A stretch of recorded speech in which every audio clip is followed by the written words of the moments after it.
Aspiré de force à une vitesse phénoménale dans un pipeline sous-marin de 76 cm de diamètre, tapissé d'huile, ces 5 hommes se sont retrouvés plongés dans un cauchemar éveillé inimaginable. Un seul d'entre eux vivrait pour raconter cette histoire. Une caméra GoPro, fixée sur l'un des plongeurs, a enregistré l'instant précis où la catastrophe a frappé, révélant des images qui glaceront le sang. Bienvenue sur Dossier Noir, où nous allons plonger dans l'histoire terrifiante d'une survie impossible au cœur des profondeurs. Le 25 février 2022, sur la plateforme du poste 6 à Pointe-à-Pierre, les hommes de l'entreprise LMCS, Fizal Kurban, Kazim Ali Jr., Rishi Nagassar, Youssouf Henry et Christopher Boudram étaient chargés de travaux de maintenance sur un pipeline inactif. Ce pipeline appartenait à la Paria Fuel Company, une compagnie pétrolière publique de Trinité et Tobago.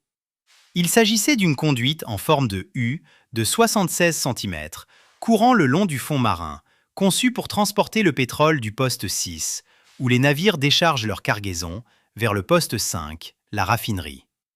Bien que le travail comportât des risques, l'équipe de 5 plongeurs était expérimentée et bien préparée. Pour cette mission, ils avaient installé un tube à air à l'intérieur d'une cloche de plongée, une structure unique en forme de cube de 2,4 mètres. Cette cloche servait d'espace de travail sec pour l'équipe de maintenance de LMCS. La structure cubique avait été positionnée au-dessus du pipeline au poste 6 afin de chasser l'eau de la zone de travail. Le cube créait une poche d'air sous pression qui expulsait l'eau de l'océan, offrant ainsi un environnement propice aux réparations. Une fois l'espace prêt, l'équipage pouvait retirer son équipement de plongée et utiliser ses outils en toute sécurité pour effectuer son travail essentiel. Sans aucun doute, ils avaient déjà accompli cette procédure des centaines de fois. Alors que les 5 plongeurs chevronnés s'acquittaient de leurs tâches, tout semblait se dérouler comme d'habitude. Jusqu'à ce que ce ne soit plus le cas. 2 semaines auparavant, la compagnie avait installé un bouchon gonflable pour protéger le pétrole du pipeline et prévenir toute contamination. La conduite n'était pas en service à ce moment-là, bien qu'elle pût l'être en cas de besoin. L'industrie appelle ces sections des conduites mortes ou sections inactives, et elles ne sont pas sans risque. Bien qu'il s'agisse d'une procédure standard, un tel processus exige une planification rigoureuse, une évaluation des risques liés au danger du processus et une surveillance étroite. Une préparation intense, impliquant de nombreuses discussions, pour des travaux de maintenance comme celui-ci, peut prendre des jours, voire plus. Malheureusement, cela suggère un manque de préparation de la part de la compagnie pétrolière pour assurer une opération sûre. Mais comme la plupart des employés, les 5 plongeurs ne faisaient que suivre les ordres. Ils sont descendus sur leur lieu de travail, inconscients du piège qui les attendait. Il s'avère que les bouchons gonflables de ce type sont pressurisés, retenant l'air à haute pression de la cloche de plongée et l'air à basse pression du pipeline lui-même. Ces conditions ont créé la formule parfaite pour le désastre. Dès que Kazim Ali Jr. a tendu une clé à ses coéquipiers dans la cloche de plongée, ils ont commencé à desserrer la valve pour libérer le bouchon. Les 5 plongeurs n'ont eu aucun avertissement. Dès que le bouchon a été libéré, la différence de pression a transformé l'intérieur du pipeline en un vortex implacable, aspirant sans pitié l'air, l'eau, les hommes et l'équipement dans ses profondeurs. La puissance d'aspiration était trop forte, et un torrent d'eau s'est engouffré dans la cloche de plongée, transformant leur sanctuaire en un piège mortel. L'afflux soudain d'eau et le différentiel de pression ont libéré une force qui a arraché les hommes et leurs outils dans l'étroit pipeline.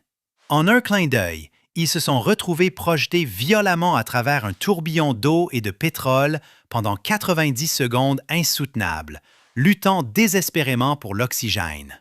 Puis, soudainement, ils se sont immobilisés. Ils se sont ressaisis et ont évalué leur position à l'intérieur du tuyau, réalisant la gravité de leur situation. Ils ont découvert que le violent tourbillon d'eau, d'air et de pétrole les avait déposés quelque part dans la conduite, où une poche d'air leur permettait de respirer. Leur lutte pour la survie ne faisait que commencer.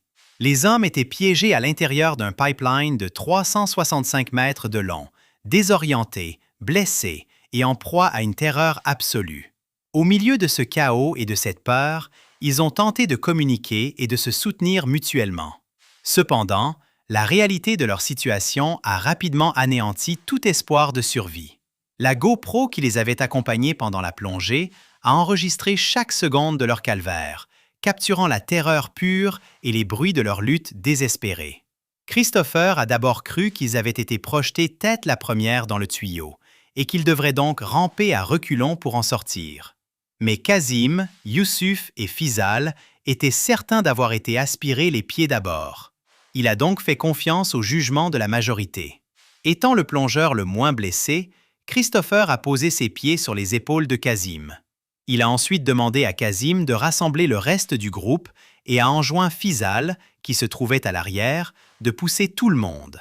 Liés en chaîne, Christopher en tête, ils ont commencé à essayer de sortir du pipeline. Se frayer un chemin à travers d'épais résidus d'huile glissant dans l'obscurité totale était insupportable. Les os brisés, les yeux qui brûlaient, la gorge irritée et un inconfort extrême les accablaient. Leur progression était d'une lenteur exaspérante et la fin n'était nulle part en vue. Les hommes ont continué à prier et à avancer du mieux qu'ils pouvaient. Ils ont finalement découvert 2 bouteilles d'oxygène avec leur détendeur encore attaché. Christopher a informé les hommes que respirer l'air à l'intérieur du tuyau pourrait les rendre délirants et nauséeux. Il leur a conseillé de prendre de petites gorgées du réservoir à intervalles réguliers pour maintenir de l'oxygène pur dans leur système. Bien qu'ils aient trouvé des bouteilles d'oxygène, le niveau de l'eau montait à mesure qu'ils progressaient. Christopher a remarqué que certains membres du groupe avaient du mal à respirer et souffraient de diverses blessures. D'autres étaient bloqués et incapables de bouger. Il a décidé de vérifier jusqu'où l'eau monterait s'il continuait. Alors qu'il avançait, Christopher a fait une découverte terrifiante. Le segment suivant du pipeline était entièrement sous l'eau. Avec seulement 2 bouteilles d'oxygène pour 5 personnes, il n'était pas sûr de poursuivre. Christopher savait que s'ils tentaient de traverser ensemble, ils paniqueraient et pourraient se nuire mutuellement dans le processus. Sachant cela, Christopher a dû prendre la décision la plus difficile de sa vie. Il devait continuer seul pour aller chercher de l'aide pour tous. Il s'est préparé à leur annoncer la nouvelle. Après leur avoir expliqué la situation, ils ont convenu que c'était leur seule chance et lui ont donné l'une des bouteilles d'oxygène. Christopher a promis qu'il irait chercher de l'aide et reviendrait pour eux. Kazim a supplié Christopher de rester avec eux, et même s'il a finalement accepté, il ne pouvait se résoudre à lâcher le pied de Christopher. Christopher a dû se dégager avec force et est parti. Toujours incertain de la bonne direction et de la quantité d'air qui lui restait dans la bouteille, il a nagé à travers la section immergée, la bouteille devant lui, espérant trouver bientôt une autre poche d'air. Le pipeline comportait des sections inondées et d'autres contenant des poches d'air. Après avoir lutté pour avancer sous l'eau, il a réalisé que son oxygène s'épuisait, à en juger par la qualité de l'air qu'il respirait. Avec ses instincts de plongeur en alerte maximale, il a respiré le dernier souffle d'air de sa bouteille. Comme si le destin intervenait, sa bouteille a heurté un autre objet métallique devant lui. C'était une autre bouteille d'oxygène. Il a rapidement tenté de trouver le détendeur de cette nouvelle bouteille. Après s'être débattu dans l'obscurité totale, il l'a finalement trouvé, mais le détendeur n'avait pas d'embout buccal. Il a donc poussé le tout dans sa bouche. C'était comme boire de l'huile moteur périmée d'une vieille voiture. Sa bouche était recouverte de boue huileuse. Il a réussi à prendre une bouffée d'air soulagée de la bouteille. Il savait qu'il ne pouvait pas s'arrêter et a continué de toutes ses forces, incertain de combien de temps il pourrait survivre. Pire encore, combien de temps ses compagnons avaient-ils et allait-il mieux que lorsqu'il les avait quittés? Alors qu'il se frayait un chemin à travers le pipeline, il est finalement entré dans une autre poche d'air. Pourtant, instinctivement, il savait que sa seule issue était de retourner à la colonne montante. Il était déterminé, mais ne savait pas combien de temps il pourrait encore endurer dans cet endroit dangereux, sans lumière, sans sens de l'orientation, sans espace pour bouger et avec une réserve d'air qui diminuait. Les yeux et la gorge brûlants, le corps endolori, Christopher s'est frayé un chemin à travers le pipeline glissant et rempli d'eau. Malheureusement, cette section du pipeline était à moitié remplie d'eau. Il a trouvé une autre bouteille d'air et a atteint la dernière section inondée avant la colonne montante. À ce moment-là, il a entendu Faisal l'appeler. Il l'avait suivi. Faisal a demandé à Christopher d'attendre avant d'entrer dans la dernière section inondée. Mais Christopher lui a dit qu'il ne pouvait plus attendre, qu'ils étaient restés trop longtemps dans le tuyau et que leur temps était compté. Ils ont discuté de la probabilité qu'ils se dirigeaient vers le poste 6. Christopher a dû avancer sans Faisal. Après s'être assuré que Faisal avait une bouteille d'oxygène, Christopher n'a eu d'autre choix que d'entrer dans l'eau. Il a continué jusqu'à trouver le coude du pipeline qui, il l'espérait, mènerait au salut. Après ce qui a semblé des heures, cette prochaine décision allait sceller son destin. C'était le moment de vérité. Soit c'était le poste 5 qui était scellé par un bouchon, soit c'était le poste 6 d'où il venait. Alors qu'il s'était résigné à mourir pour la 3e fois, avec un dernier élan de détermination, il a donné un coup de pied vers la colonne montante.